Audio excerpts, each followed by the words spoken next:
কেউ চিল্লায় বেশি খেয়েছে, খাইতো 5 বছরের জায়গায় 15। কথা কয় না,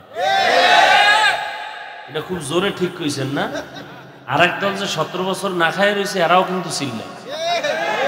কথা কয় না, বুঝেন কিছু, বুঝেন ভালো করে বুঝেন, কিছু কথা অন্তরে নেন। কোরআন হাদিসের বয়ান করব, সুদখোর কয় হুজুর এমনি বয়ান করেন, ঘুষখোর কয় এমনি বয়ান করেন। আমি যে বারবার কই চিল্লেন, আমার কথাটার কোনো মূল্য আছে আপনাদের কাছে? এটা তো ভদ্রতা না, এটা আদব না। আদব মায়ের গর্ভ থেকে শিখে আসে না, শিখতে হয়। আমি তো আপনাদেরকে জ্ঞানী মনে করতেছি, চিল্লান কেন? আমি তো আপনাদেরকে শিক্ষিত মনে করতেছি এবং আমার মহব্বতের আপন মনে করতেছি। বন্ধুর সাথে বন্ধু কথা বললে কি জোরে জোরে বলে? মহব্বতের কথা কি জোরে হয় না আস্তে হয়? চিল্লান কেন?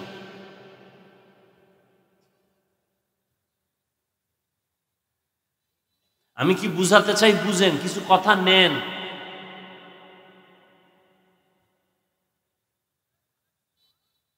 ডাউলের পানি আটার রুটি খেয়ে আলেম হইছি, কষ্ট করছি, কোরআন হাদিস পড়লাম, বয়ান করব সুদখোরের পরামর্শে, ঘুষখোরের পরামর্শে? জুলুমের দাবানলে যা ছিলাম, এখন থেকে কোনো জালিম কোনো ইশারা দিলে হাত ভেঙ্গে ফেলা হবে। আলেমদেরকে কোনো হুকুম দেওয়ার ক্ষমতা কোনো জালিম রাখে না। আলেমের উপরে কারো নাম কখনো কোথাও থাকবে না, এটাই ইসলাম। শিয়ালের হাতে মুরগি দিলে যা হবে, ভুল কতবার করবেন? শিয়ালের হাতে মুরগি দিবেন, 3 দিন পরে ফেরত নিবেন, সম্ভব?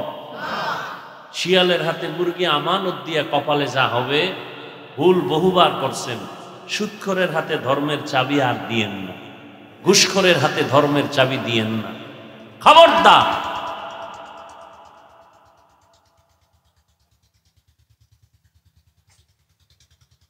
আল্লাহ সব ভাইকে বুঝার, আমল করার তৌফিক দান করেন।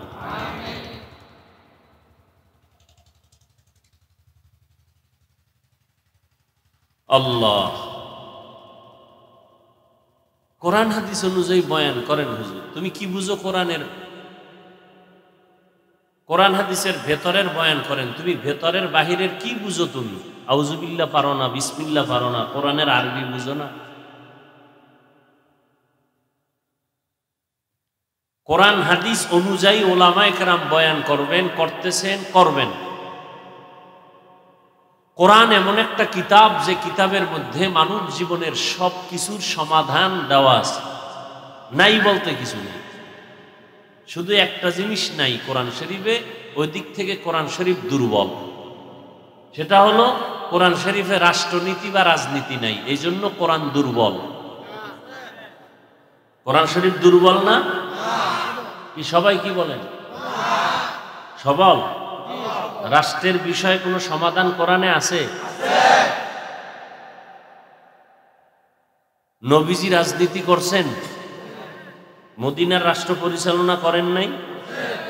রাষ্ট্র পরিচালনা করার নাম রাজনীতি, কথা ঠিক না? আর রাষ্ট্রের জায়গায় বসে ইনসাফ করার নাম শাসন, রাষ্ট্রের চেয়ারে বসে জুলুম করার নাম শোষণ। শাসন করলে হয় শাসক, শোষণ করলে হয় শোষক।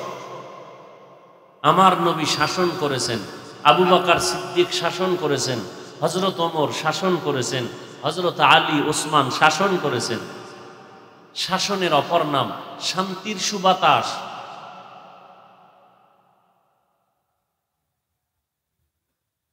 ইউসুফ নবী অর্থমন্ত্রী ছিলেন। কোন নবী? কোরআন শরীফে ঘটনা নাই? সুলাইমান নবী গোটা দুনিয়ার পরিচালনা করছেন, পুরা পৃথিবী। কোরআন শরীফে ঘটনা নাই? কেন বলেন রাজনীতি নাই? হ্যাঁ, আপনি যে জুলুম করেন, মানুষ জবাই করেন, এগুলো কোরআনে নাই। এই পচা পেটনীতি, দুর্নীতি ইসলামে নাই, কোরআনে নেই।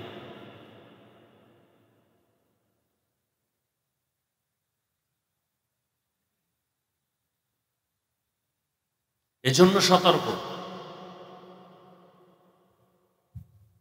আমরা স্বাধীন দেশে স্বাধীনভাবে বসবাস করব যার যার অধিকার নিয়ে, কিন্তু আমাদের মন মতো চলা যাবে না।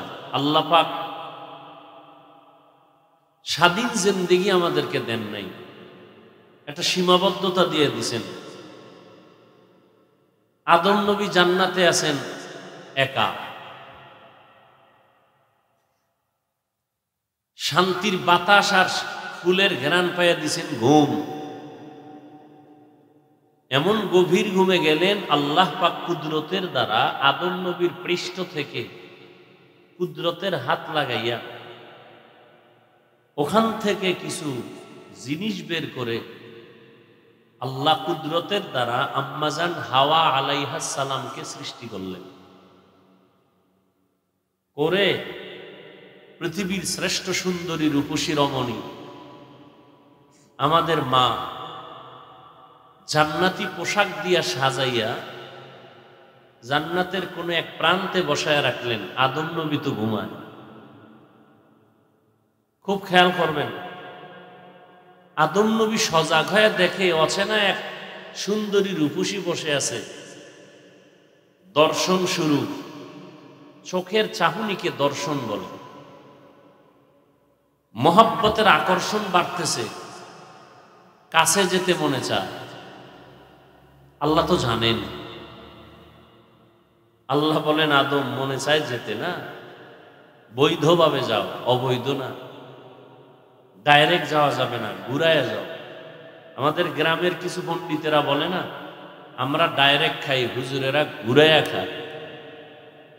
কয় না? কয় না? আমার যুবকেরা ডাইরেক্ট খায়, পার্কে ঢুকছে লয়া দৌড়। আর আমরা হুজুরেরা মেয়ের বাবা ছেলের বাবা সব ডাইকা এরপরে মাঝখানে বসাইয়া এরপরে খুতবা কালেমা তওবা সব কিছু কইয়া এটারে ঘুরাইয়া এরপরে বৈধ করি। ডাইরেক্ট হারাম, ঘুরাইয়া খাওয়া বৈধ। আল্লাহ কয় ডাইরেক্ট যাওয়া যাবে না, ঘুরাইয়া যেতে হবে। মাঝখানে ঘুরতে হবে। কির মধ্যে দিয়া ঘুরবো? কয় তোমার মোহর দিতে হবে। টাকা? কয় না, টাকা নেই। কি দিয়া দিতে হবে? আল্লাহ কয় আমার প্রিয় নবী রহমতের নবীর নামে 8 বার অথবা 11 বার দরুদ শরীফ পড়ব।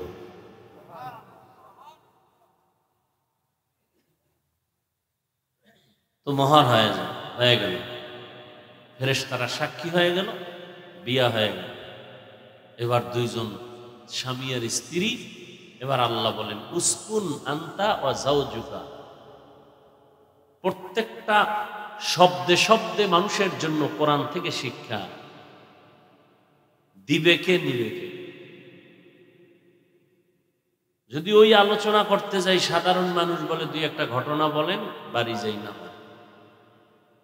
ঘটনা বলতে গেলে আরেক দল ভাল লাগে, তারপরও একটু বাঁকা মেজাজ নিয়ে থাকে, তো এই জন্য কেনা এ বয়ান ভাল লাগে না। লাগে ভালো, এরপরও একটু বিরোধিতা করা দরকার, যে কেচ্ছা কাহিনীর রস শুনবো না।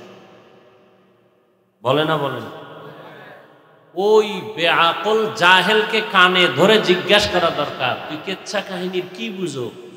পৃথিবীতে কেচ্ছা কাহিনীর শ্রেষ্ঠ কিতাবের নাম কোরআন শরীফ। আর তুমি কি বুঝাতে চাও সাধারণ মানুষকে? কেচ্ছা কাহিনীর বয়ান চলবে না মানে? পৃথিবীতে শ্রেষ্ঠ কেচ্ছা কাহিনীর কিতাবের নাম কোরআন শরীফ। ওলামায়ে কেরাম আমাকে একটু হাত উঁচু করে সবাইকে বুঝান, আমি যেটা বলি সমর্থন করেন কিনা। কোরআন শরীফে গরুর কেচ্ছা আছে না নেই? সন্দেহ আছে? কোরআন শরীফে বাঘের কেচ্ছা আছে না নেই? কোরআন শরীফে পিপিলিকার কেচ্ছা, মশার কেচ্ছা, মাছির কেচ্ছা, সাপের কেচ্ছা নাই? হাতির কেচ্ছা নাই? কি না আছে? হাদিস শরীফে কোটি কোটি কেচ্ছা কাহিনী। মূর্খ জাহেল বলে কেচ্ছা কাহিনীর ওয়াজ করে, তো কিসের ওয়াজ করবো? ইউসুফ নবীর কাহিনী শুনাইতেছি, কেচ্ছা। আদম নবীর কাহিনী শুনাইতেছি, কেচ্ছা কাহিনী। এবার আসবা কোরআন হাদিসের ছাড়া আরো কিছু ঘটনা আমরা শুনাই, আমাদের মুরব্বীদের কোন ঘটনা শুনাই যে ঘটনা, যে কেচ্ছা বললে মানুষের দিল নরম হবে, চোখে পানি আসবে, আমলের জন্য দিল তৈরি হবে। আমরা সোনাবন্দের কেচ্ছা শুনাই না।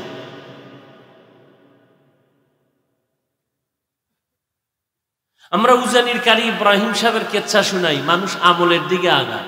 আমরা কাসেম নানতুবির কেচ্ছা শুনাই, আমরা কারি তৈয়ব রহমতুল্লাহ আলার কেচ্ছা শুনাই, আনোয়ার শাহ কাশ্মীরির কেচ্ছা শুনাই। এগুলো কোরআন শরীফে না থাকলে কি হবে? এই কিচ্ছার দ্বারা মানুষের দিল তৈরি হয়, মানুষের দিলের পরিবর্তন আসে। মানুষ গাঞ্জা খায় না, গাঞ্জাখোর গাঞ্জা ছেড়ে দেয়। তোমার এখানে বিরোধিতা কেন?